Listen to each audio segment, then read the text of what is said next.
बिस्मिल्लाहिर्रहमानिर्रहीम।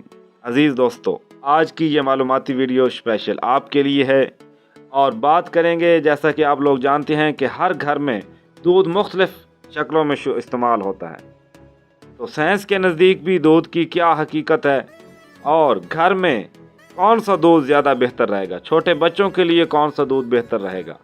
अगर घर में छोटे बच्चों को माँ का दूध मैसर ना हो तो कौन सा दूध देना चाहिए, इसका नेमुल बदल है। तो खुसूसन आज गाय के दूध के बारे में भी खुसूसन बात करेंगे। तो दिमागी काम करने वालों के लिए भी बात करेंगे कि कौन सा दूध ज़्यादा फ़ायदेमंद रहता है। तो आइए वीडियो शुरू करते हैं। अज़ीज़ दोस्तों, यूँ तो इंसानी ज़िंदगी के लिए मुख्तलिफ़ किस्म के जानवरों का दूध इस्तेमाल में लाया जाता रहा है, मगर इन सब में गाय के दूध को ही अहमियत और फ़ौक़ियत दी जाती रही है। इस फ़ौक़ियत और अहमियत के सबूत में जो सबसे पहली और ठोस दलील दी जाती है वो ये कि गाय के दूध के कीमियाई तजज़िये से ये बात साबित होती है कि इसके कीमियाई अज्जा औरत के दूध के कीमियाई अज्जा से बड़ी हद तक मिलते जुलते हैं। यही वजह है कि गाय के दूध को माँ के दूध का करीब तरीन नेमुल बदल माना जाता है। बच्चे की पैदाइश के बाद अगर किसी वजह से उसे माँ का दूध मैसर ना आ सके तो फिर गाय के दूध को ही इसके लिए तजवीज़ किया जाता है, जो इसकी परवरिश का बाखूबी ज़रिया बनता है। मेडिकल तजर्बात से ये बात वाज़ेह तौर पर साबित हो चुकी है कि गाय का दूध बेहद खुश जायका, ज़ूद हज़म, मोतदिल तासीर में ठंडा और चिकनाई लिए हुए होता है। इसे अगर ताज़ा इस्तेमाल करें तो दिमागी तौर पर बेहद मुफीद और फ़ायदेमंद होता है। अज़ीज़ दोस्तों, ये बात भी आपके लिए हैरान कौन होगी कि दिमागी सलाहियतों को उजागर करता है, गम और फ़िक्र से निजात दिलाता है, तबीयत में एक ख़ास और अजीब किस्म का सरूर पैदा करता है, आँखों की बसारत में इजाफ़ा करता है, जबकि चेहरे की रंगत में निखार पैदा करके इंसान को खूबसूरत और खूबरू बनाता है। अज़ीज़ दोस्तों, ये दिल को तक़वियत पहुँचाता है, हल्का और तासीर में सर्द होता है, बादी, सफ़रा और खून के फसाद को भी दूर करता है। अज़ीज़ दोस्तों, ये जुमला आज़ाए रीसा को भी ताकतवर बनाता है, इंसान में कुव्वत बा की कमी को भी दूर करता है।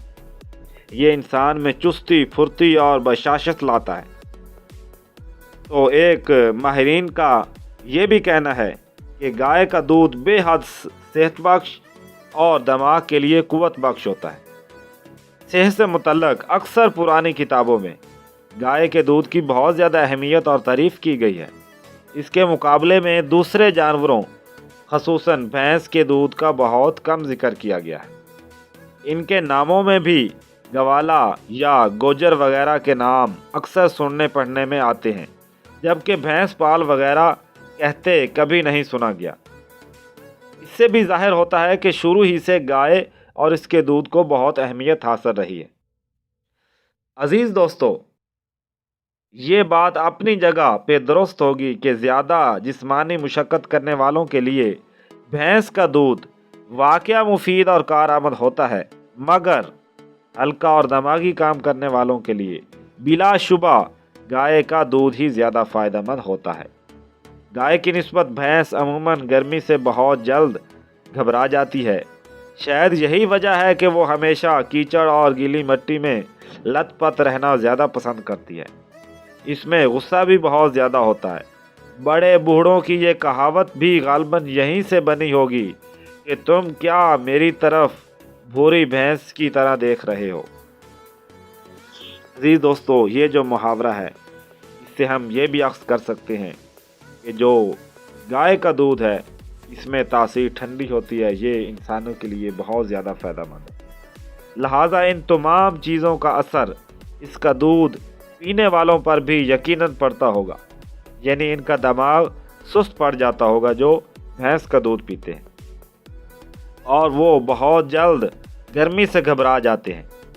ये चीज़ भी देखने में आई है कि जो घोड़ दौड़ के लिए घोड़े पालने वालों के जहन में अक्सर ये बात आती है कि जिन घोड़ों को भैंस के दूध और उनके मक्खन से पाला जाता है वो रेस लगाते वक्त जल्दी ही हाँफने लगते हैं और पानी देखते ही दौड़कर इसमें कूद जाते हैं।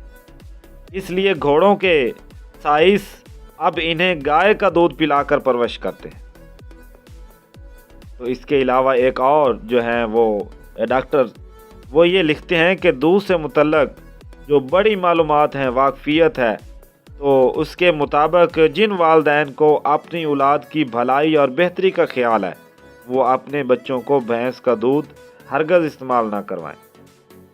اگر بچوں کو یہ دودھ پلایا جائے گا تو انہیں انتڑیوں کی کئی طرح کی بیماریاں لگ سکتی ہیں، تو اس لیے وہ بھی مشورہ دیتے ہیں کہ اپنے بچوں کو ہمیشہ گائے کا دودھ پلائیں، کیونکہ گائے کے دودھ میں دوسرے جانوروں کے دودھ کی نسبت پیلا رنگ بھی جو ہے وہ کچھ زیادہ ہوتا ہے، اور یہ رنگ اس کے مکھن میں بھی برابر موجود رہتا ہے۔ تحقیق کرنے والے سائنسدانوں کی برابر چھان بین کرتے رہنے سے یہ بات سامنے آئی ہے کہ اس کے دودھ اور مکھن میں پیلے رنگ کا آ جانا اس میں کیروٹین یا وٹامن اے کی وجہ سے ہے۔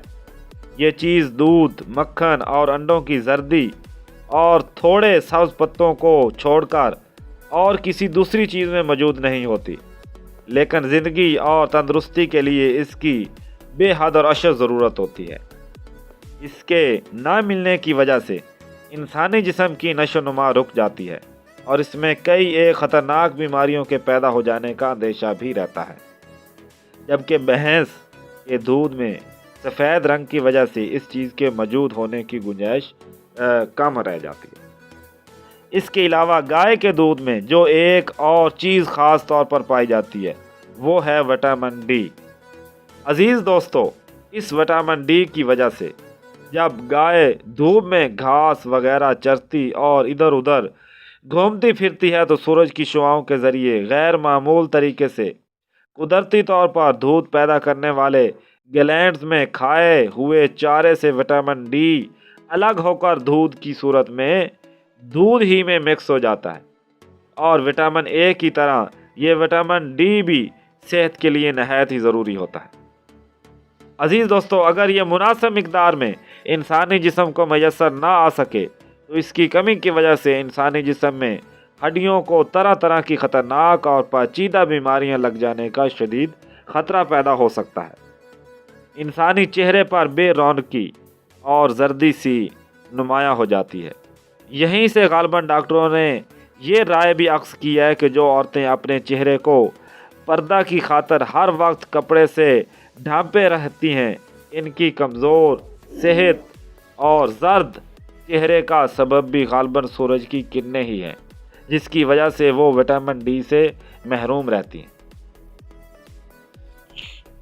عزیز دوستو، اکثر یہ بھی دیکھنے میں آتا ہے کہ جب موسم برسات میں جو گائے ہیں، ان گائیوں کو دھوپ میں کھلے میدانوں کے سبز گھاس چرنے کا زیادہ سے زیادہ موقع ملتا ہے تو ان کے دودھ کا رنگ زیادہ پیلا ہو جاتا ہے اور